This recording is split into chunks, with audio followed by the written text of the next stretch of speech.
Person Goreti Venkanna గారు.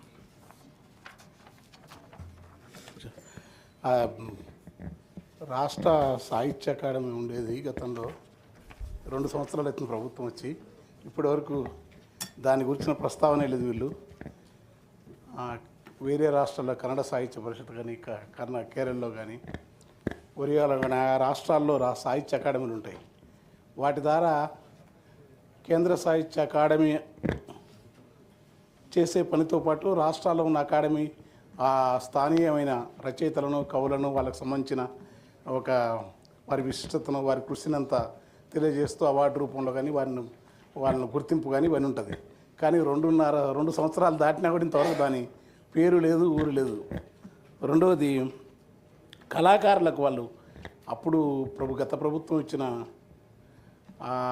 జీతమే అది కొంత, దాన్ని నెల 3 నెలలకోసారి 2 నెలలకోసారి వాళ్ళు ఆపడం అనేది, ఎందుకంటే వాళ్ళతో పని తీసుకోవాలా, పైగా వాళ్ళు ఉద్యమంలో ఉండి చేసిన వాళ్ళందరూ కూడా ఈ సాంస్కృతిక సాహిత్య రంగాల పట్ల సీరియస్నెస్ ఉండకపోతే ప్రభుత్వం వాళ్ళకి ఏంటంటే సమాజం ఇప్పుడు విపరీతంగా, అంటే స్పెషల్ మెడిసిన్ అని చెప్తున్నా, అనేక వ్యసనాలతోని, బలహీనతలతోని ఎంత అభివృద్ధి వచ్చినా లేకుంటే ఏ పనులు అయినా కానీ మానవ విలువలు లేకుండా అయిపోయినాయి. ఒకవైపు కుల ధోరణులు, ఒకవైపు మతోన్మాద ధోరణులు, ఒకవైపు మనిషి చనిపోతే ఏదైనా అయితే కూడా మన ప్రాంతం వాళ్ళే ఇతరేతర కారణాల వల్ల కానీ అనేక సామాజిక పరిస్థితుల ఆ అంత్యక్రియలు కూడా సఘోరంగా జరుపుకోవాలని ఒక భయానక పరిస్థితులు ఇవాళ ఉండాల్సిన అవసరం లేదు.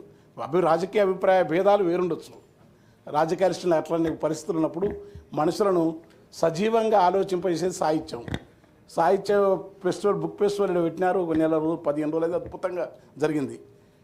కానీ అది జిల్లాలో విస్తృతంగా జరిగి ప్రతి చోట, ఎందుకంటే రచయితలు, కవులు, సాంస్కృతిక రంగం యొక్క వికాసం లేకపోతే నీవెంత ఉన్నా మనిషి మళ్ళీ తన యొక్క అభివృద్ధి కానీ తన ప్రవర్తన కానీ దాన్ని మళ్ళీ అది అనేక రూపాల సమాజం పట్ల ఒక తప్పుడు విలువలను క్రియేట్ చేస్తుంటుంది. నీకు తప్పుడు విలువలు క్రియేట్ చేసినప్పుడు సమాజ బ్యాలెన్స్ తగ్గుతుంది. ఒకవైపు కులం పెరుగుతుంది, తన మతం పెరుగుతుంది. భాషాపరంగా కూడా రాజకీయాలే కాదు, వ్యాపార రంగాలు, రాజకీయ రంగాలు, సోషల్ మీడియా అన్నిట్లో కూడా దౌర్భాగ్యంగా మానవ ప్రవృత్తిలోని వికారాలను ఎంతకంటే అంతకు తెగించే పరిస్థితున్నది.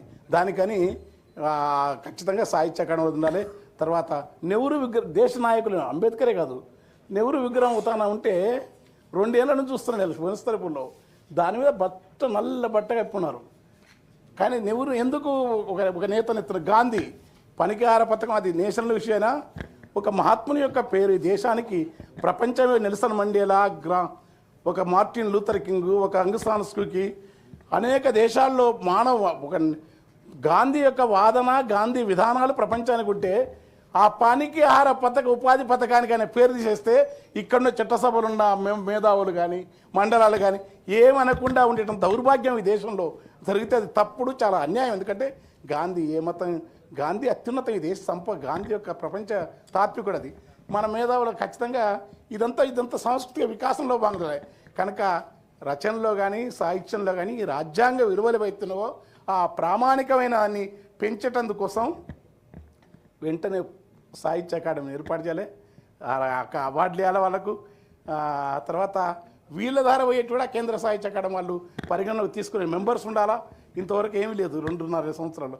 కనుక దాన్ని ఆలోచించాలని కోరుకుంటూ, ఆ కళాకారులకు జీతాలు నెల జీతం వేస్తే ఏమవుతుంది, ఎన్ని ఖర్చులు పెడుతున్నాం, ఎంత హంగామా చేస్తున్నాం, ఎన్ని మనం ఫ్యూచర్ సిట్లో ఉత్సవాలు చేసినారు, ఆ డబ్బులు పెడుతున్నారు, ఏ డబ్బులు పెడుతున్నారు. వాళ్ళకి ఇచ్చే 500 మందికి 26,000 30,000 ఇస్తారు. దాన్ని ఆపి పిల్లలు, ఎందుకంటే దేవురించాల్సిన పరిస్థితుల్లో తెలంగాణ నిజంగా నీళ్లు ఉన్నాయి, అన్ని డెవలప్ అవుతుంది, బాగానే ఉంది. కానీ పస్తవ్యస్త విధానాలు దేని పట్ల దేనికి కేంద్రీకృతం జరగాలనో ఇవేవి లేకపోయినా పిల్లలు ఇబ్బంది పడి నాకు చెప్తుంటే చెప్పలేక ఈ అవకాశాన్ని తీసుకొని మీ ముందు నేను చెప్పిన. Thank you sir. అధ్యక్ష, గౌరవ సభ్యులు ప్రస్తావించిన స్పెషల్ మెన్షన్ అంశాన్ని నోట్ చేసుకోవడం జరిగింది. Thank you. Now petitions. Masunachari గారు.